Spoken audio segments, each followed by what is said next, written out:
बाहर से ज्यादा बरसात तो यहाँ पर है।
पुष्य कालावती डायमंड्स।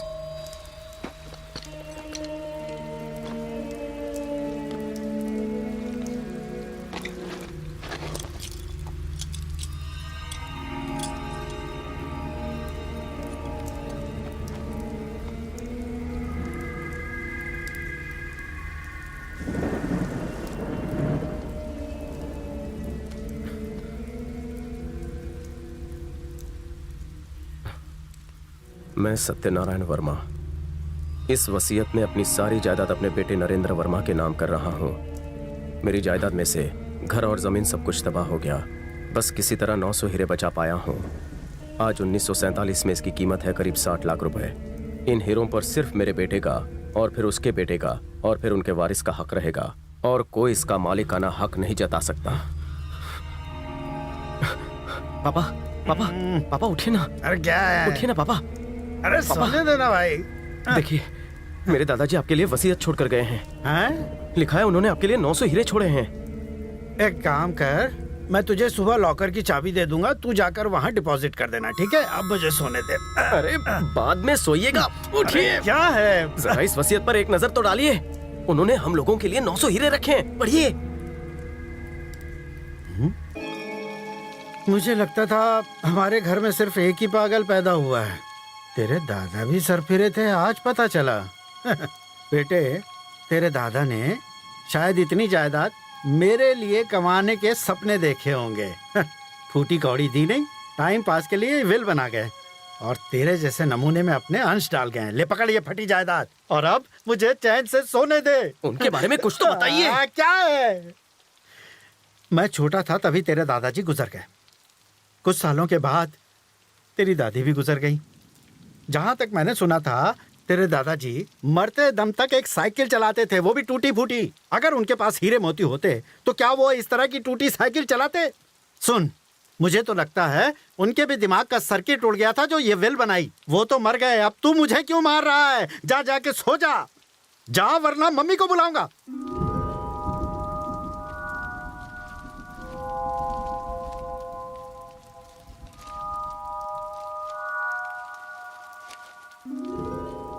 अगस्त 1947 पाकिस्तान से हिंदू और सिखों को खदेड़ा जा रहा था।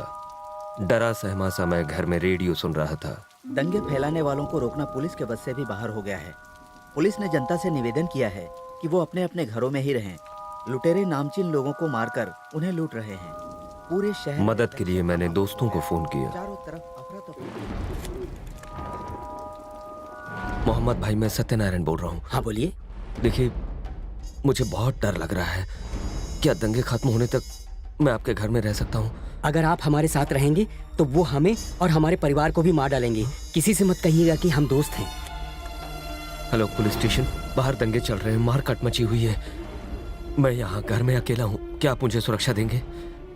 पुष्प कलावती नाम की हीरों की दुकान का मैं इसकी तो एड्रेस नहीं पढ़ पा रहा हूँ। अभी आना बहुत मुश्किल है हुजूर। अगर आपको अपनी जान बचानी है तो फौरन देश छोड़ दीजिए।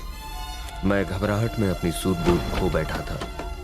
तभी बाहर कुछ लोग तोड़फोड़ करते नजर आए।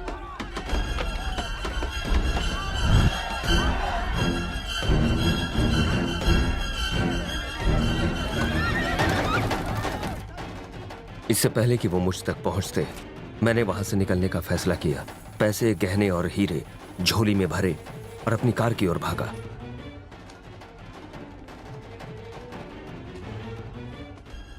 कुछ लोगों ने मुझे भागते हुए देख लिया और मेरा पीछा करने लगे, पर किसी तरह से मैं वहां से बच निकला। वो जानते थे कि मेरे पास बेशकीमती हीरे हैं। मुझे मेरी मौत का खौफ था, इसलिए कुलदेवी मां हिंगलाज देवी के रास्ते में दर्शन किए और तेजी से आगे बढ़ता रहा। पूरा इलाका लाशों का ढेर बन चुका था। चारों ओर मारकाट मची हुई थी। भागने के रास्ते कम थे। जब मैं छोटा था तो मुझे पता था कि राजा युद्ध के दौरान किसी गुप्त रास्ते से जाया करते थे। एक दिन मैंने वो देख लिया, पर अंदर जाने की कभी हिम्मत नहीं हुई। लेकिन आज जोखिम उठाने के अलावा और कोई रास्ता नहीं था। ये आधे पन्ने तो दिमाग खा गए हैं। डरता हुआ मैं खुफिया रास्ते में दाखिल हुआ। सीढ़ियों से उतरता हुआ नीचे गया। दरवाजा खोला तो सामने एक खौफनाक बड़ी गुफा थी। मेरे कदमों की आहट भी मुझे डरा रही थी। उस भूल भुलैया में पता नहीं मैं कहां जा रहा था। तभी अचानक एक कंकाल से टकराया। कंकाल से टकराते ही एक चेन मेरे हाथ में गिरी। मैं डर गया। चेन लेकर मैंने वापस लौटने का फैसला किया। सारे रास्ते एक जैसे थे, इसलिए मैं रास्ता भटक गया। 4 घंटों पागलों की तरह अंदर घूमने के बाद मैंने जीने की उम्मीद छोड़ दी। मैं बुरी तरह से थक गया था, इसलिए मैं आराम करने के लिए एक जगह रुक गया। मैं जहां बैठा था वहां धातु के पक्षी बने हुए थे। उनमें से एक के अंदर मेरे हीरों की थैली गिरी। वजन पड़ते ही उस पक्षी का पंखनुमा ढक्कन बंद हो गया। स्तंभ के ऊपर का हिस्सा खुला और मेरे पैसे, गहनों की पोटली कहीं अंदर चली गई। स्तंभ के ऊपर के हिस्से को मैंने काफी खोलना चाहा, पर वो खुला नहीं। पास रखे पत्थर को हटाना चाहा, पर वो टूट गया। तभी जमीन हिलने लगी, मानो भूकंप आ गया हो। पत्थर का पुल 2 हिस्सों में बट गया और मैं नीचे जा गिरा। सिर्फ भगवान ही जानते हैं कि मैं उस मौत के कुएं से कैसे बचा।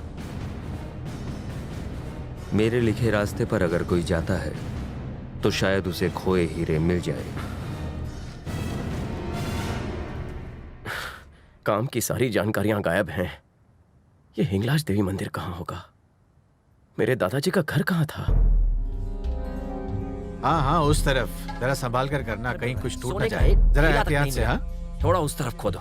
वक्त जाया कर रहे हो तुम लोग मेरा। जल्दी करो, काम चोर कहीं के। मंसूर मियाँ, हम खजाना खोज रहे हैं और उसके लिए बहुत सब्र की जरूरत है। अगर इस तरह बेचैन हो जाओगे तो काम में मुश्किल हो जाएगी। Yes sir.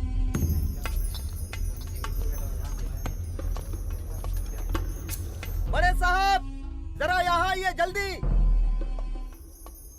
क्या बात है? यहाँ हमें एक धातु का पक्षी मिला है। उसे बाल्टी में रखकर संभाल कर ऊपर भेजो।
बोलिए अब्बा। अरे गुड न्यूज है। क्या हुआ? खजाने के हम बेहद करीब हैं। कनिष्क साम्राज्य के धातु के पक्ष का स्टैचू हमें मिल गया है।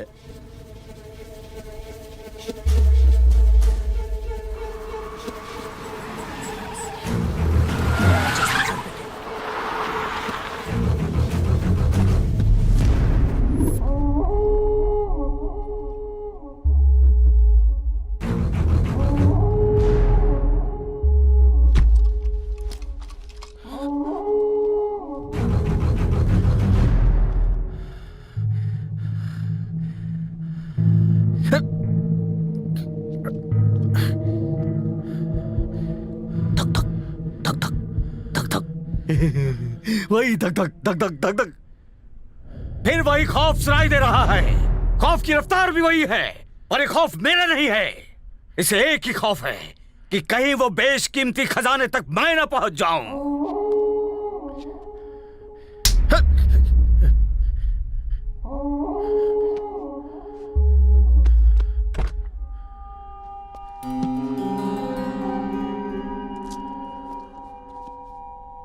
सुल्तान मौका परस्तों को दूसरा मौका नहीं देता। तू तो बड़ा ईमानदार है। अगर मेरी निगाहों से ओझल हो गया तो शायद तू बच जाए।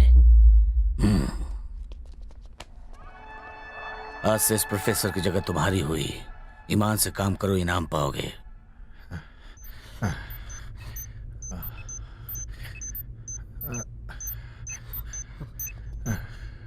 भाग! जब तक तेरे पैर चलेंगे तब तक तेरी सांसें।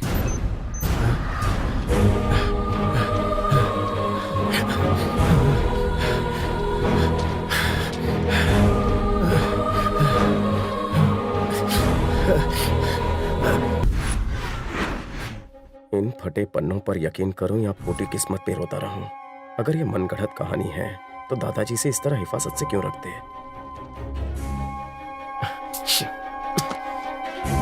कुछ समझ में नहीं आ रहा।